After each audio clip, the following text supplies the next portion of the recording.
It's Hollie's Hotspurs back with another one. Chatting all things Tottenham, we're second to none. Special guests every time, if it's win, lose or draw. The passion is high like Harry Kane when he scores. Or when Lloris makes a world-class save. We got Højbjerg running the mid every game. Settle down, stick around, share your thoughts with the panel. And make sure you're subscribing to the channel. Coys.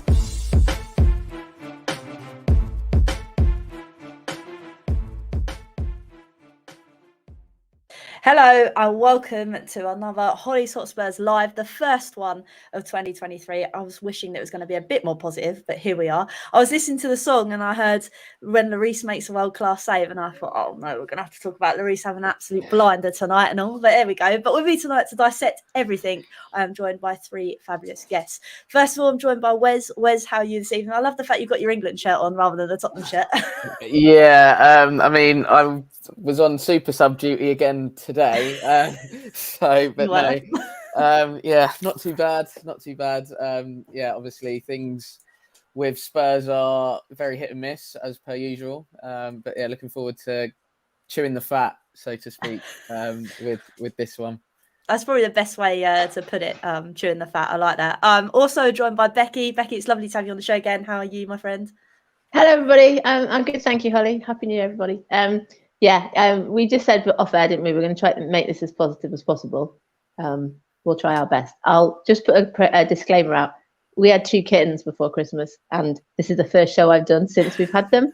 So they don't understand all of the wires, so they're everywhere. So just warn everybody. I like that. Fair play. But no, it's lovely to have you on again, Becky. And also Luke. Luke, welcome back. 2023. Loving life. Yeah, loving life. Do you know what? I was going to do a Wes and not wear a Spurs shirt out of protest, but I thought, do you know what I would do? I'd do what we do best, and that's terrible protests, and so I wore one anyway. All right, I ain't got the egg poster out yet. All right, you're safe. No, you do make a good point. I was very tempted just to keep my black North Face jumper on. I was like, I can't do it. I need to represent, as hard as that sounds. But no, it's we've got a tough one to dissect tonight. Welcome to everybody else that's joining in. David with the positivity straight away. It's going to take years. Lovely, jubbly. Thanks, David. But let's try and start. So, Wes, I come to you first. There's a lot going on and off the pitch. But first of all, let's start obviously with the lineup. What are your kind of thoughts? Obviously, we heard early on that Kulusevski wasn't going to be playing, which was strange because I'm still not quite sure why. But we got to see Bryan Gil play. So, Wes, what would you kind of take from that initial lineup? Yeah, the lineup was a bit of an interesting one. I think when you say, when you don't see Kulusevski in there, considering he's literally just come back from injury, you're thinking, oh no, what's going on here? Like, what's happened now? Type of thing. Seemed really strange to like I say, not see him, but then I think reading some stuff online, it was that he picked up a minor muscular injury, so they just wanted to perhaps just sort of save him to so he doesn't make things any worse. Obviously we got a really tough run of fixtures coming up, and this was probably a game on paper that we would have you could have looked at and gone, yeah, we'll rest him perhaps for this one. Don't take too many risks. And actually, I thought Bryan Gil, for what he did, I actually thought he'd done all right. He was probably one of the only players that was really trying to create something and do something within the game. But yeah, I think the lineup was a bit concerning. Obviously, not to see Kulu in there. And then you look at the bench and it was just like, wow, like, if it is a bit tetchy, we obviously didn't really have much to change it, and obviously that was evident yesterday. That's the thing. We had no real game changers on the bench, Becky. And the thing is, I know people are saying, yeah, but we had injuries. But sadly, in football, you're going to have injuries regardless of what game it is in the fixture. So that being said, what can you do with a bench like that? Yeah, I think I agree with Wes. When the lineups came out, we were in the coaching horses, and we were so sort of focused on the fact that Kulusevski wasn't there. I didn't even notice that Dyer had been benched either. But we felt that it was a fairly strong side for what he could put out, because we knew on Friday that Bentancur wasn't going to be fit. And I think Kulusevski one was more of a bit of a shock because it wasn't mentioned on Friday, was it? So yeah, I think it said the same. The thing for us, it was the strength and depth on the bench. Although it was 0-0 at half time, I was talking to people in the ground and they were like, we haven't got anybody to change the game if we do go behind. And evidently that is what materialised, because the strength and depth in the bench was really poor. And yeah, I agree to some extent. Hill looked very lively. He's still, even though he's trying to bulk up, bless him, he's still really, really easily knocked over. And, you know, there was arguably a few 50-50s that the ref could have given our way free kick wise, and they didn't. He's not strong enough yet. And I think if he is going to be loaned out for somebody else, unfortunately, it's probably Hill that will be one of the ones that go. Because later on in the game, when he brought Papamate Sarr on, he seemed really strong and quite physical, and the difference between the two of them was quite striking in the short time that Sarr was playing. Yeah, no, I think that's true. I think, like Wes has alluded to and you've alluded to, I think he is a good player, but again, I think because we've had to play him, it's too much too soon, if that makes sense. But Luke, I kind of want to get your thoughts, obviously, on the whole kind of lineup, because we've delved into it a little bit. The thing for me that I found really worrying is the fact that Kane and Sonny don't seem to be clicking at the moment. And that's really worrying, considering I would arguably say they're our best players. I don't really know what's going on.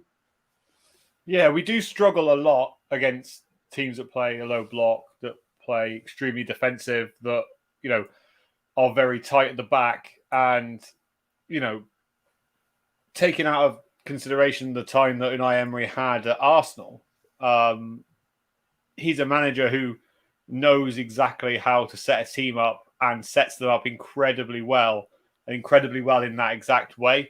And I'm not going to delve into it too much, but it kind of goes into the argument that I have at the moment, whereas Spurs, and I will just use the word Spurs for now, don't have a plan B, don't have anything else apart from to play, well, you know, a kind of similar way in terms of holding the ball, being able to push up the park. But against a team like that, where we need quick passing, where we need passes that skip out one or two, you know, of our own players, rather than, you know, passing player to player to player to player and so on. And then, you know, adding on to that we have no one on the bench to bring on.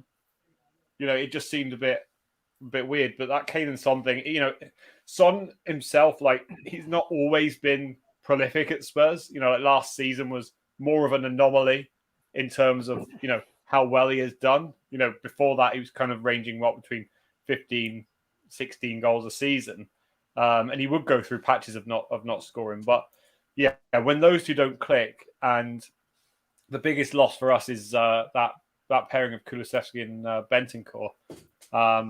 You know, and after seeing Kulusevski not playing, he really adds something different to Spurs, and he adds, you know, pace, strength, quick feet. So it's not a great time, but anyway, we'll move on to that. It's not, but it's true what you say. When we've got those key players out, it really shows the levels that we have in the team in terms of the guys that are down here and the ones that are up here that excel us, with the likes of Kulusevski and Bentancur. And it showed, I think, obviously the other day. Obviously, like all things, we were playing okay. Again, we had most possession, but it's what we do with the ball. And then it's when we make mistakes, isn't it, Becky? Because, again, Hugo Lloris has had an absolute mare. Yeah, so like I said, we got to half time and I turned to Jack and went, Jack, we're not losing. It's 0-0. It's been a long time since we've had 0-0 at half time. And then, yeah, you know, it almost seemed like immediately as soon as they came out, you know, and looking back on Match of the Day last night, because we got back about 9:30, I think it was, watch Match of the Day. And it's because obviously one position that we're at, it didn't actually seem a trickier shot. It's miles out. I didn't realise in the stadium actually how far out it was. I think Hill doesn't, you know, show himself in glory because he doesn't really challenge the person who's taking the shot. But equally, you know, 100 times Lloris catches that. I didn't really know why he sort of chested it either. It just seemed, it was all just a mess. And then he kind of fouls Longley in the process, doesn't he? And it's just all just a calamity. But going back to what you said about Kulusevski, is Kulusevski and Hill are completely different players. You know, this idea that Conte said that we haven't got any creativity. Hill, is, for all of his running around, he's not the same player. Like you just said then, he's not strong. He's not that creative person. And I think some arguments I've read today are saying about Kane and Son, and, you know, Kane wasn't really at it yesterday. But Richarlison isn't necessarily firing either when he's played instead of Son. So because he's playing Richarlison too far out of position, and my argument is Son is not playing in the same position that he played last year. So he's used to having Kane kind of dropping off and flicking things to him. And because they're not doing it, and as you said, Hollie, it's almost like they've been told to overpass it. Son has never been strong when he has to pass. He's that quick player who runs over the top, bit like Nunez tonight in the Liverpool game. Son's not playing like that because that's not the passes that he's being given. And equally, when Richarlison was playing, that wasn't really what he was doing. We saw in the World Cup, Brazil was Richarlison was amazing because he was in the middle. He wasn't stuck out on the left wing. So I think this argument about what's happened to Kane and Son is a little bit about the way Conte's kind of setting them up to play. And Højbjerg and Bissouma both very, very deep yesterday, and we just didn't have anybody really. If you've got such a defensive line and then you've got Bissouma and Højbjerg playing defensively, there's nothing at really an outlet because Hill couldn't do it. And then as soon as we go 1-0 down, which was the only thing that Villa had done to that point. I can't remember anything in the first half. We had that chance from Kane that was headed off the line. Villa had absolutely nothing, and then we gifted it them with Lloris. And it's so unfortunate because before the game they gave a glass shield to Romero for being a World Cup winner, and then Lloris is always, he's a World Cup winner, but his time is running out, unfortunately. The worry for me is that Forster didn't show himself in glory against Brentford either. So we are really struggling for keepers, and that's not helping the defence because it's all just a kind of continual line. And you could see yesterday the confidence is non-existent throughout the whole team. It's just not there. And I think that's the real issue for me as well. The fact that, yes, I probably have a bit of, what's the word, from Jay, because Jay loves Hugo Lloris. But even now, I'm thinking to myself, wow, we should have maybe considered getting rid of him last season because then we'd have something to work with this season. But Wes, I feel like mistakes for us is kind of the way at the moment. We make a mistake and then, like Becky says, it just goes to pot. And I feel like that is what kind of happened yesterday.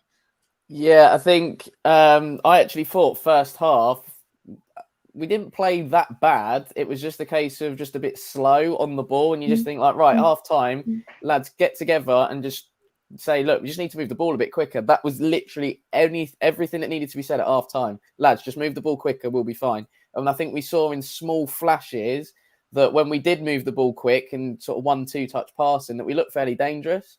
But then I think, with the first goal, Lloris is dropping an absolute clanger there. Becky said there, more often than not, he's catching that, and there's nothing to be said about it. But when he does drop one like that, it's really, really alarming. And actually, I don't think as a team we recovered from that at all.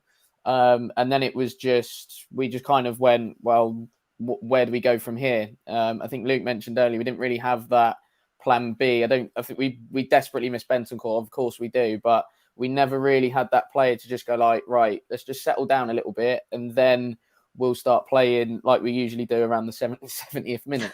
But that didn't happen yesterday, and it just then went from bad to worse to diabolical in pretty much that order as well. It was second half, like I say, after the Lloris error, that was kind of it, and it really knocked the wind out of our sails. And like I say, we didn't recover from it at all.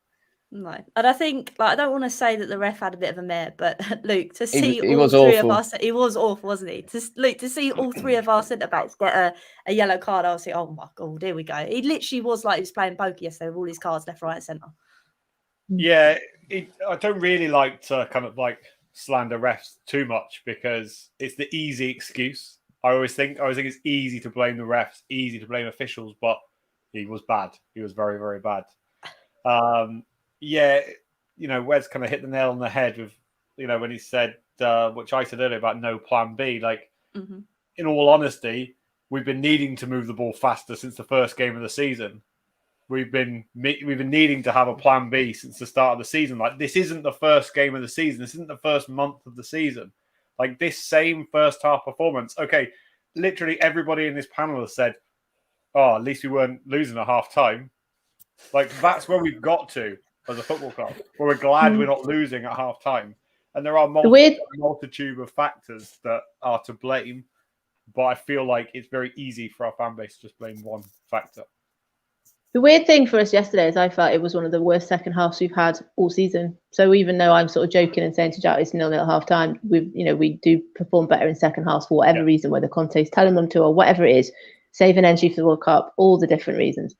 We didn't yesterday, and it was not the Spurs. I think that's why there's such a sort of outcry today, is because it's just very hopeless And maybe it is a blip, and it's the fact that we're playing games every 3 days. But like we just said right at the beginning, the squad and the team didn't have to be that strong yesterday because it's only Villa.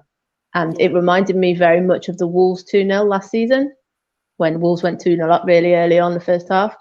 Same game. Once it was 2-0, it was over. Now, arguably yesterday, once it was 1-0, it was over. But it was just, you just didn't know what, there was no one, we had nothing to do on the bench. Conte didn't change formation. The only time I can remember him doing that this year is at the Leicester game when Sonny got his hat-trick. And, that was just completely different way of playing.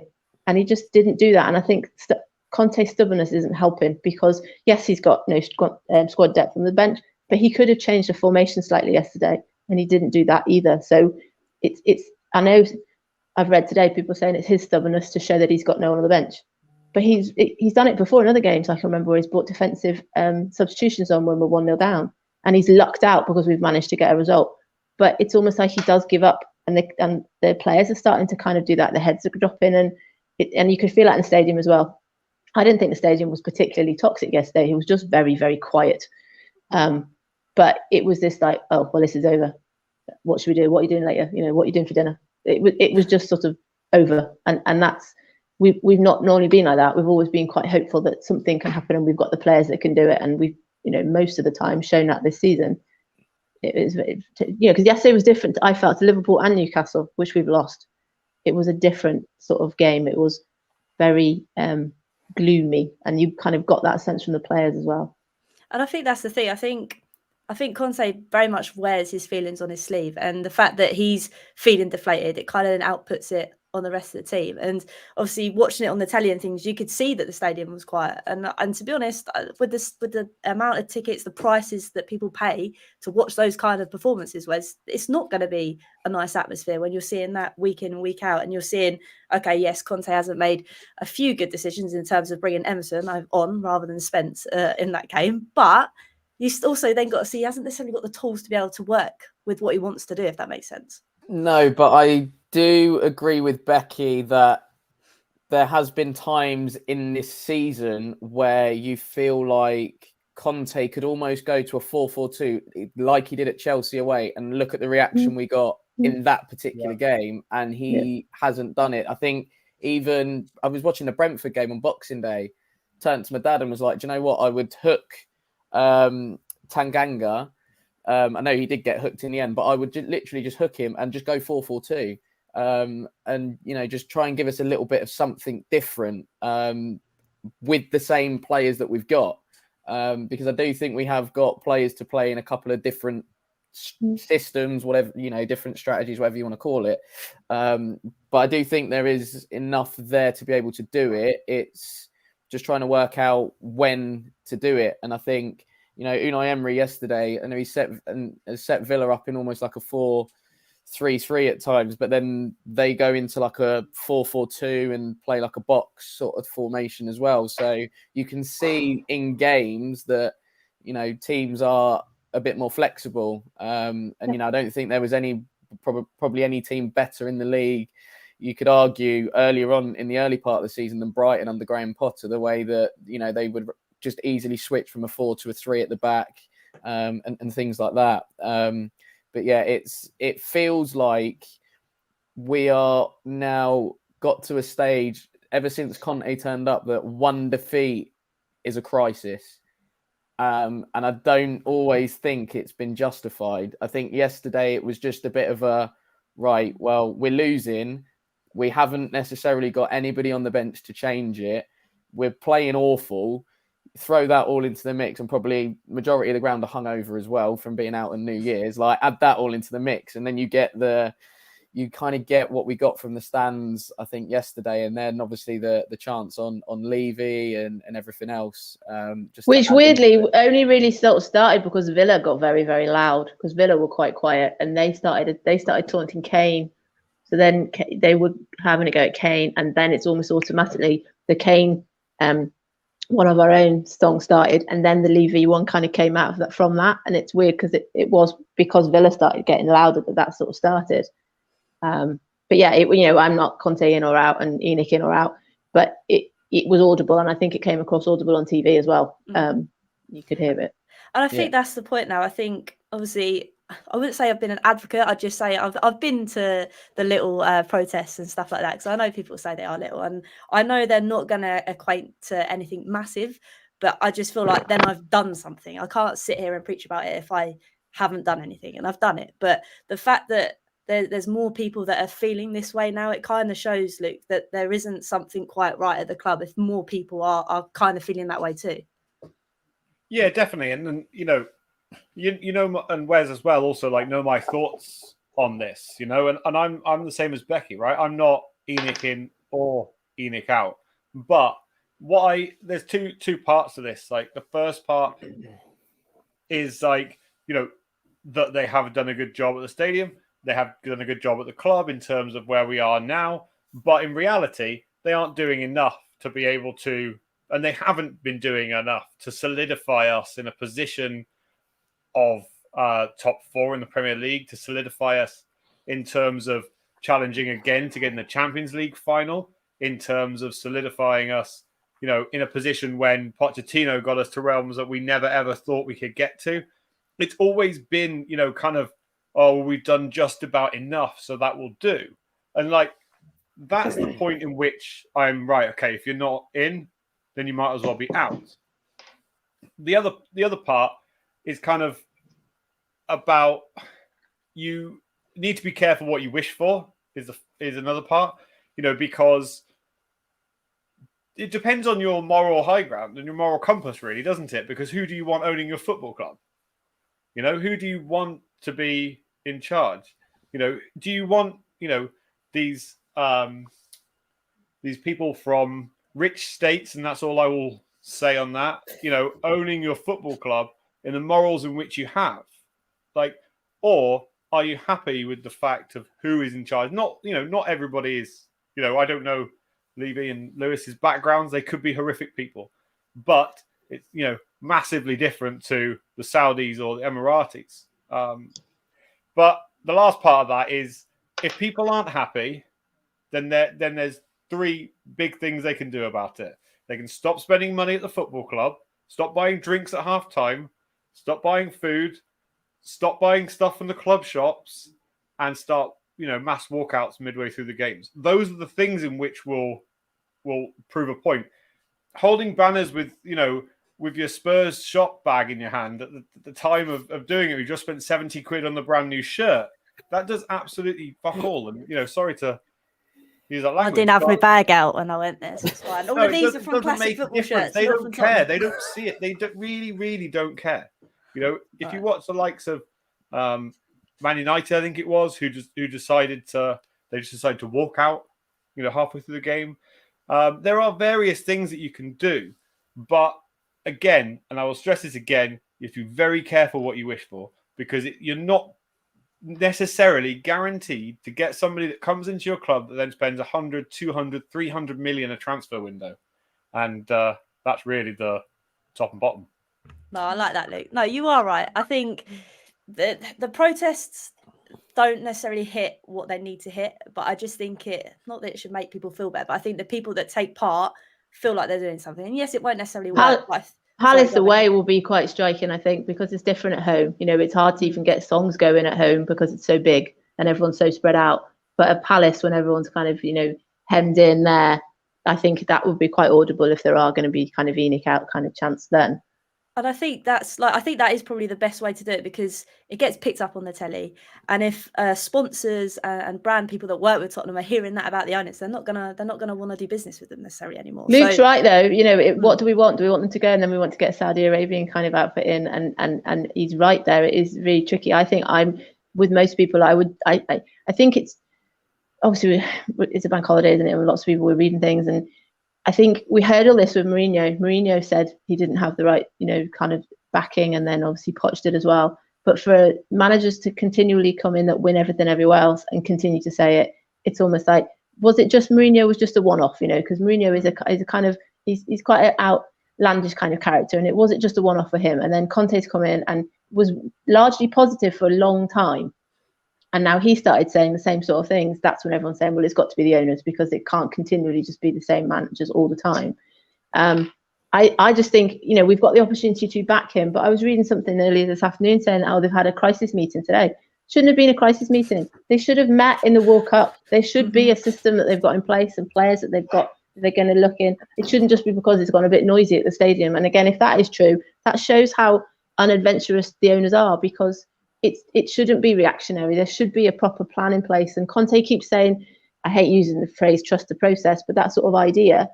But he's also equally got to say he's going to stay or he's going to go, and he hasn't said either. And I do get, from the owner's point of view, it is a vicious cycle that one comes with the other. They aren't going to back him unless he's definitely going to stay. And if he's not going to stay, they're not going to back him. And until we know which way round that is, everyone's just immediately thinking it's the owners. So it might be the Conte's not staying. He should just say that then, and then we can kind of move on. I think by the North London derby, we will know what's going on one way or the other, because it feels very much like Man United at home last season. That game is going to be carnage, but everything will kind of accumulate, I think, in that game, and we will know whether Conte's staying. And yeah, I'm not looking forward to it. I'm not giving my ticket back. We're going, but I'm not looking forward to it. No, I think you do make a valid point. I think it is sadly a very vicious circle. I get the point that obviously if Conte isn't committed in staying, why would you then invest? But then I'm also thinking, but you chose to bring Conte in and you knew what he wanted to do. So if you're not going to back him now, what was the point? I think that's the thing that sits with me. And the fact that, like you said, it's a theme that's run out through pretty much every manager we've had necessarily under Ennick. So I think this is where I'm a bit like, okay, I've kind of had enough now. But I do kind of get what Luke's saying as well. Who's going to come in over Daniel Levy? Is it worth the risk? And I think for me right now, I'm thinking I'm fed up with the same stuff every time. Sorry, one other point quickly is I worked it out today. Don't ask me why, but since the January transfer window 2018-2019, Spurs, and this in euros because the website I was using was in euros and I couldn't bother to calculate it, over 400 million euros on transfers. Match of the Day highlighted it last night that we were about fourth, I think. So we have spent money. Just the wrong things. And that's and the biggest gripe from people, and I'm not getting that. As everyone knows, I like to hear both sides of the story because I'm definitely edging towards that other side with the rest of everyone. But 400 million euros, that seems like a recruitment problem to me. We spent near enough the exact same as Arsenal. The thing that's done them is Ndombele. So if you notice in the horrendously long interview that Conte did yesterday, he used that phrase, that 60 million. And because they spent that and it didn't work, the board know that, and that's what's scaring them. What's quite funny, though, is the amount of money that Chelsea have spent. They've also brought in a manager that doesn't really play a formation that suits the players, and it's taking time, and they're not getting the results quickly enough. So there's that argument, is that throwing money at it doesn't work that way either. I'm just a bit like Hollie. I think a change is probably as good as the rest. The problem is the board tend to change the manager before they change the owners. And I think we need a change, whatever way it is.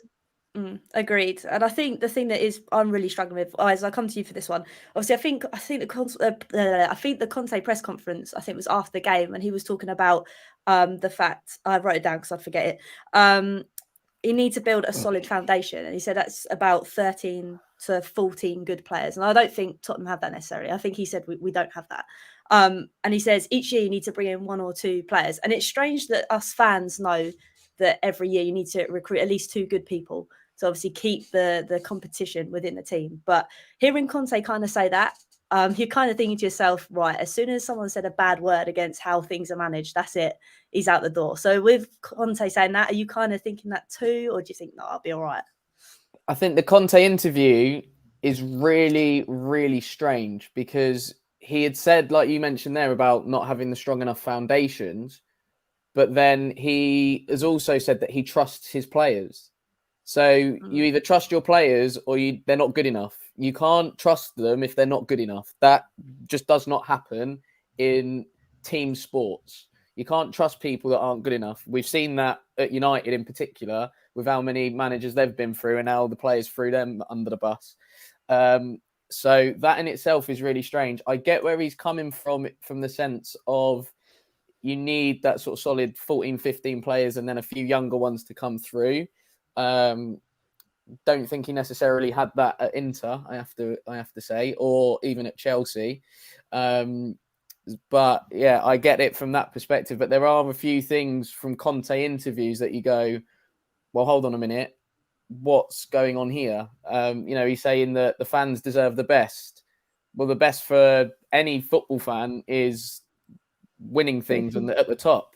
But he's saying, well, maybe 5th, 6th, 7th, 8th, or 4th is the best. So is he saying that that's the best I can do with this group of players, or I trust them to get us further than that? So again, there's a few things I think from Conte yesterday that were really, really strange, and I think looking at him when I watched the interview today, you could see he's really triggered, and we've really, really we've broken him basically, because he's come out fighting, and you could see the passion in him.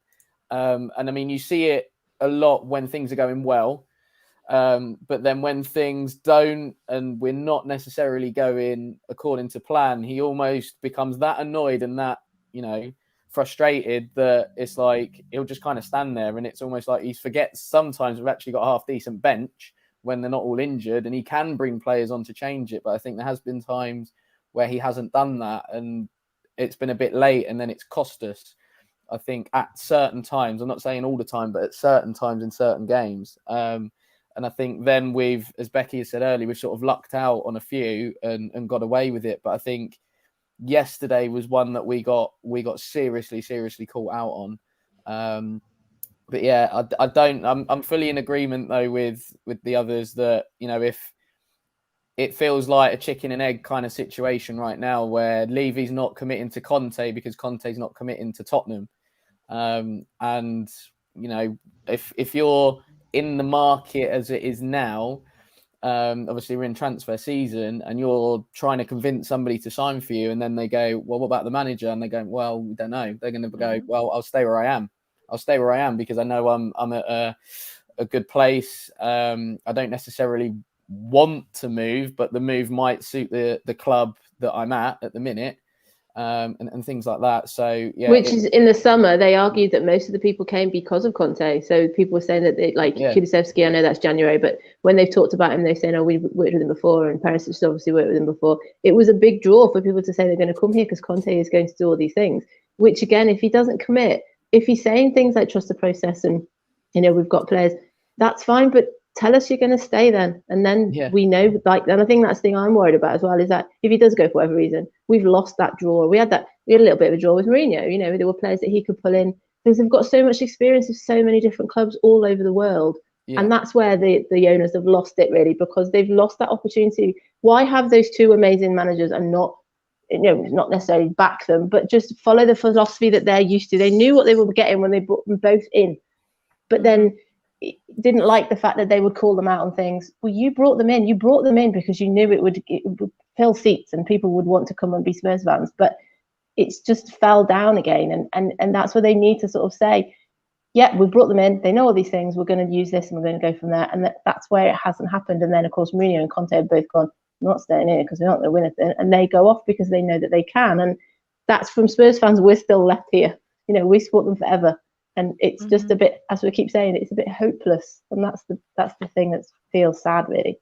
It is just really frustrating, like you say, to bring in someone like Jose. Okay, yes, he was probably a little bit of a dinosaur, but to sack him the way they did before a final, potentially we could have won something, and then to obviously bring in what happened next with Nuno, to then we all get happy again because we're bringing in Conte. It kind of shushes everyone because we've got what we wanted, and now we're at the same crossroads again. And Luke, I know you're very kind of, I don't want to say on the fence, because we've had lots of chats about this before, but with that kind of being seen, we've had Jose come in, we've had Conte come in, and again, we're at this crossroads. Like, are you thinking now to yourself, I know we've spoken about it a little bit, but is now the time to get behind him? And I know I've said this many times, there's lots of poignant points, but this has got to be the time they need to think and be like, right, okay, we brought you in for this reason, we know what you want to do, we'll give it to you. Do you think that's maybe why Conte's holding back a little bit, because he's unsure that he is going to fully get what he wants? Yeah, 100%. I want to really quickly touch on that comment that said 1930 to 2023 Spurs have had 30 managers. It's all good and well, and I agree with the statistics, like 50% of those under ENIC. But think about how the modern game of football has progressed. Think about how the circus of manager sackings has progressed in the last 10 years, for example. I don't think it's very accurate to use a stat based on a stat from the 1930s as well to suggest that ENIC are the problem for everything. Now, as a balanced argument, I agree that it's not right for, Jose to be sacked to save money, because that was the only reason why Jose was sacked when he was, because it was a money-saving exercise, because there was a hell of a payout if he won the cup final, which is bizarre. And also, I think that we can't look beyond exactly what you've said and that everybody has said. If you're going to bring in a manager of any of these guys, capabilities, even going back to Mauricio Pochettino, when we didn't spend any money for 2 transfer windows. When someone gets you to a specific level or gets you to a place where all you need is that extra. Conte was right the other day when he said you need 14, 15 top-class players, and then you add 1, 2 in per window to keep that going and keep people on their toes. I completely agree with that. And it's right, why bring in Antonio Conte if you're not going to back him? If you're not going to say, because in my opinion, this is ENIC's last hurrah. Last chance, roll of the dice, last chance saloon in terms of turning things around and saying, do you know what? We're going to bring in someone. We're going to spend. We're going to really, really push. Because what I would rather they said is they came out in a statement and they said, we don't care if we win the league or if we finish top 4. It's all the same to us. We're really not bothered. This is how it's going to be. I would rather that was a statement that they made rather than doing this running joke, which is, we'll spend a little bit of money and then we'll just pull it all back again. Because that looks like what's happening. But, I think that Conte won't sign unless he's backed. ENIC won't back him unless he signs. It's simple as that. And I honestly think I said this 2-3 months ago on my channel. I see it written in the stars that Conte leaves the end of the season. They bring back Mauricio Pochettino. That's what I see happening. And I have seen it happen. The other alternative that I've heard is Tuchel. And you're like, seriously? It's just Chelsea ex-managers all the time. Why? They wanted Potter, didn't they? He's jobless and he always said he wants to come back. And he got on well with Daniel Levy. He's a Spurs fan as well, apparently. And it would be a thing to try and appease some fans. Gimmicks, though. It's always gimmicks rather than actually getting in someone we, don't get me wrong, Ryan Mason, bless him. We could do with somebody unheard of, but the gimmicks aren't working either. And I think, like I said before, the gimmick for Jose, we were prepared to put up with. I watched All or Nothing last week again. Don't know why. I think I needed cheering up. And a lot of the fans talk when he arrives about, he's Chelsea, and that was a gimmick. But then we kind of lost that. We got Conte, who was, again, equal record, does really well all over the world. If he's going to go for whatever reason, then we're going to get another gimmick in. And it's like I said, it's that kind of, there is no plan. It's just panicky and yeah. No, I think you've hit the nail on the head. I mean, for me, I don't really want Poch because we've had him before and I know he's done wonders, but then I'm thinking to myself, okay, if we bring Poch back, yes, he's had it before where he hasn't been backed. What's to say it's not going to happen again? Because he's not done it with Jose. He's not done it with Conte. I'll be back to square one again. The only reason I see Poch coming back is, like you said, Luke, it'll appease fans. It'd be like, we've got rid of Conte. We're going to bring in nice football again and not necessarily win anything. Well, exactly, Hollie. And that's exactly it, right? What are we doing at the moment?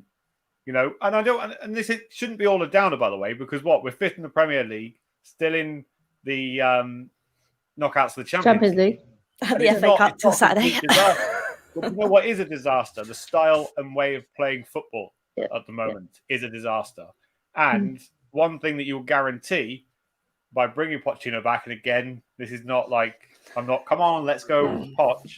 I've just thought long and hard about it, is that we will play good, attractive, attacking football, high-pressing football, which we did under him. And secondly, the ability of him to be able to interact and do well with the players And the staff and the club, I think he would slot in like immediately, wouldn't he? Even with like the medical staff and the catering staff, it would be like boom. But do you know why he would slot in so well as well? It's because half the players he managed are still there. Still there. And that's the real problem. Yeah. But anyway, we'd still be in the same position. We'd still be 5th, 4th in the Premier League, yo-yoing up and down, but we'd play better football. And that's really the only difference. No, it is really difficult, and I think we're all just very deflated, and I think like we're all just kind of sitting ducks, and it's us fans that are always sitting ducks, waiting to see what's going to happen. Well, also, I think we defend ourselves to the hilt, don't we? Someone just put that up in a comment, didn't they? That we do try and defend ourselves, but now there's not much to defend anymore. It's almost like, we haven't got any trophies, and we play a really boring style of football, and we're easily read, and teams come at us, and we panic, and we make mistakes, and it's quite hard to defend it now. That's what feels a bit sad as well, I think. We can't like as Hugo say, I can't defend Hugo anymore because he's just being awful week in, week out. Or Dyer. And Dyer, yes. But moving slightly away from that, obviously one way to hopefully get Conte to maybe sign on and for Levy to back down a little bit is to obviously get some transfers in. And I'll talk about this for a little bit because I want to preview Palace and stuff very quickly. So Wes, I come to you. The rumours about Pedro Porro and Emerson leaving are music to my ears. So what do you kind of feel about that one? Well, it's not music to your ears. It's probably music to everybody's ears. Pedro Porro, really good player. But don't get me wrong, like I say, good player, but it just feels like he's anybody but Emerson Royale, and we will take it at this stage. It genuinely feels like that, and I think we are as you've kind of alluded to there with Poch and the fact that some of his players are still here. 3 of our defenders were his backups, and they are now either important players or on the fringes still, and yet we're still asking the 3rd, 4th manager to try and get a tune out of them. So I think we need to be ruthless in the transfer market, and it needs to happen now. We need to make a statement now, and we need to go right, bang. If it is James Maddison 60 million, do it, because he's going to come in and improve not only the team but the squad around him. And I think Maddison is a player as well that will call people out around him, and he will say, like, you need to sharpen up a bit here because this isn't good enough. If it is, hooking Emerson, I think the only player we've really cut our losses on in the last few years is Serge Aurier. We ripped up his contract with a year left on it, but he wasn't good enough. Overhead kick the other day. I know, but he wasn't good enough for 3 years, and it's like, right, we've got to the 4th year with Serge Aurier still, and it's like, right, that's it, done. So we haven't been ruthless enough in that perspective. But I think, like I say, Pedro Porro is anybody but Emerson Royale. And I think the alarming thing for me, at the game, was that Aston Villa brought on Matty Cash and Felipe Coutinho. Those are 2 players that you could argue would start for Tottenham Hotspur, because Matty Cash is better than any of the right wing backs that we've got. And Coutinho, you get a player like that and you find a space for him. I know Emre isn't at the minute, but I think a player like that in our team, you definitely find a space for him. But I think this transfer window is very, very important for the football club to see what direction we are going to move in. I know the planning would have already been done. That would have probably happened even last year, start of last season when Paratici came in. I'd like to think so, but I'm confident that it would have probably happened at the start of last year when Paratici came in. Yes, he was probably planning for the windows, last season in terms of that summer one and January, but I think this one, more often than not, would have already been planned for. It's pretty much standard across most recruitment departments. But then you get the odd 1 or 2 players that do come up, and then you either go yes or no. And I think, unfortunately for us as fans, we've probably had more no's than yeses in terms of different players. So, looking at those two names there, they wouldn't go amiss, but it's the Can we afford them though? I thought we only had 30 million left. That. Well, apparently we've got record profits of 160 million. Oh yeah, so I know that. Even if you give say 100 million in this transfer window, you still made a 60 million pound profit. Like, it's not that bad. I wouldn't read everything you see on the internet anyway. No, I know. But sometimes some people know that, when Romano, wasn't it, on Friday, he said quite a lot that I thought, yeah, he does know a little bit. And yeah, if we've only got 30 million, the problem is any transfer rumours that come out, you're like, well, we can't afford any of this unless we get them all on loan. Yeah. But I agree with Luke. You can't always read what you see on the internet because you end up reading that we spent 400 million euros in recent years. No, Wes, that was calculated whilst I was lying in bed this morning, actually, by my own fair hands and eyes. So Straight if you don't facts, trust man. me, don't trust anyone. I mean, yeah, it's very difficult for transfers and this, that, and the other. But more importantly, we've got a game on Wednesday against Palace. So, Becky, how are you feeling for that one? Palace is always a tricky one, isn't it? Because I remember watching the game last year when they beat Arsenal, and I was proper Palace. I was really like roaring them on. And then they have the tools to overdo us tomorrow on Wednesday. It's a difficult place to go. We haven't performed at all well in London derbies for nearly 2 seasons. So yeah, it is a banana skin. They've had a few poor results as well. So the pressure's on for them, but we should sneak a 1-0. We haven't had a penalty for ages. Let's have an easy 1-0 penalty. We deserve it. Agreed. I think it will be difficult because Luke, obviously, it is away as well. But like Becky says, they're not in the best of form. I think they beat, was it Bournemouth the other week? But before that, they lost. So that kind of respects, you're hoping that, I know we say the old cliche thing of bouncing back, but I think we kind of have to in this one. Yeah, definitely. And Palace are a side that we should be beating. Really quickly on that Pedro Porro, by the way, he looked like amazing against us, but it brings me back to Aurelio Gomez vibes, where he knocked us out by saving a few penalties and we signed him, and then look what happened there. I'm not saying it's the same thing, but it just gives me the same vibes. But he looks fantastic against us. If we get him, then I'll be over the moon. But anyway, yeah, Palace. Do you know what I like about Palace, though? Because I know we're talking about Spurs, but do you know what I like about Palace? They've got a good manager who had a bad time in a few of his other jobs. He stepped up well in here, and the recruitment they have had in recent years has been absolutely sensational.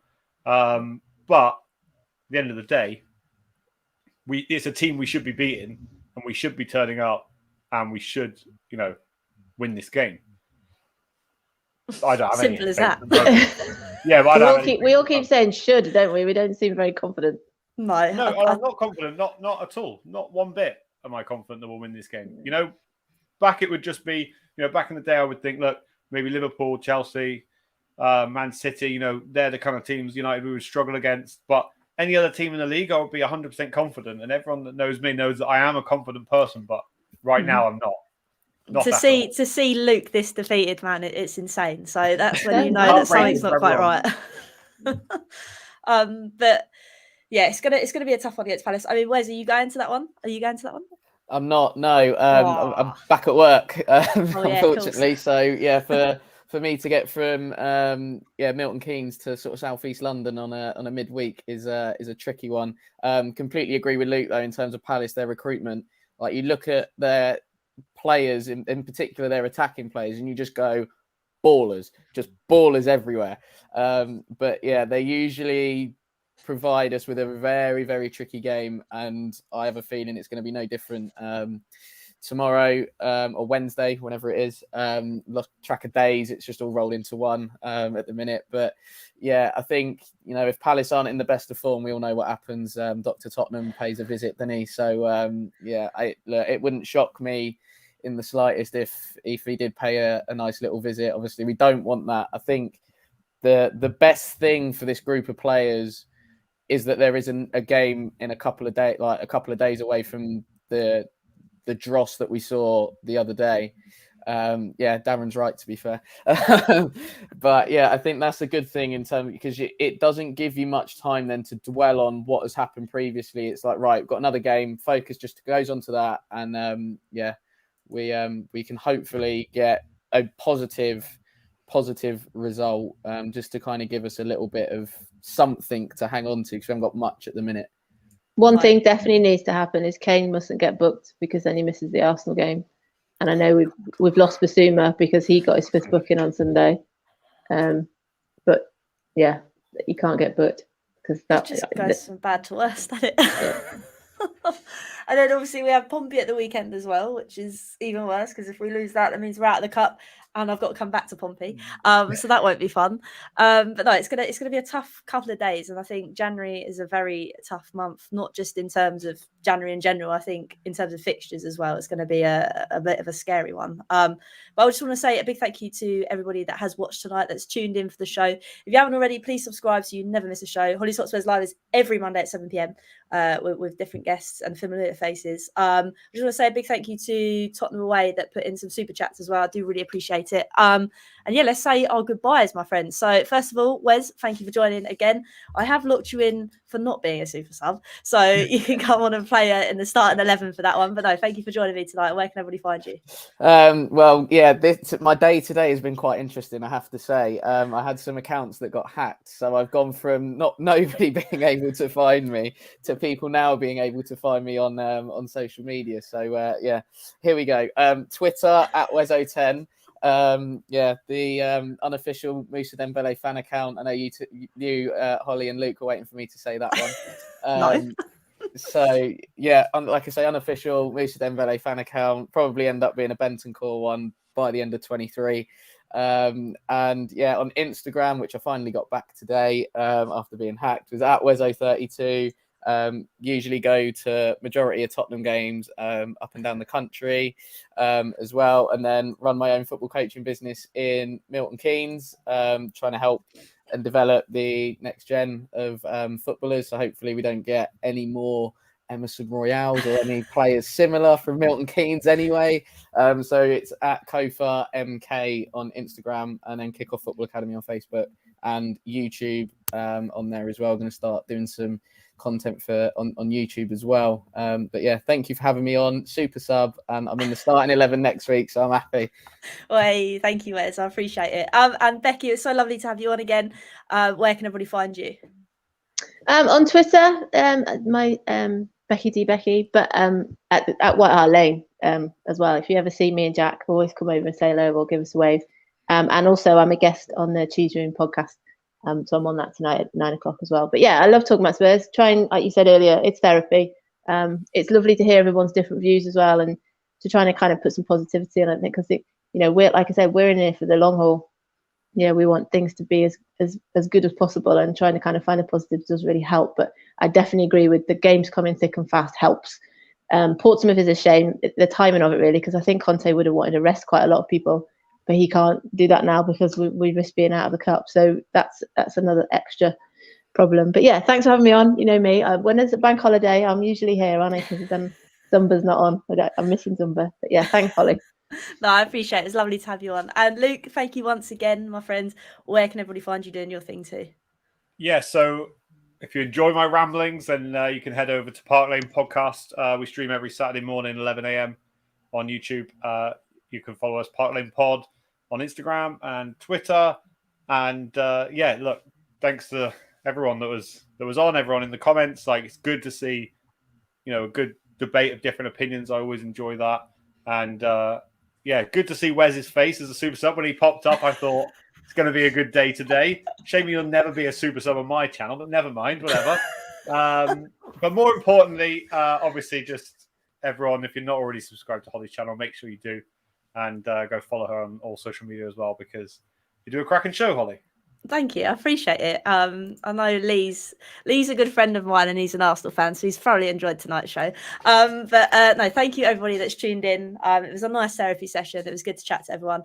Hollie's Hotspurs Live will be back next Monday to obviously talk about Portsmouth, hopefully where we beat them, I hope, and to obviously preview the North London derby, which should be fun. But until next time, come on, you Spurs.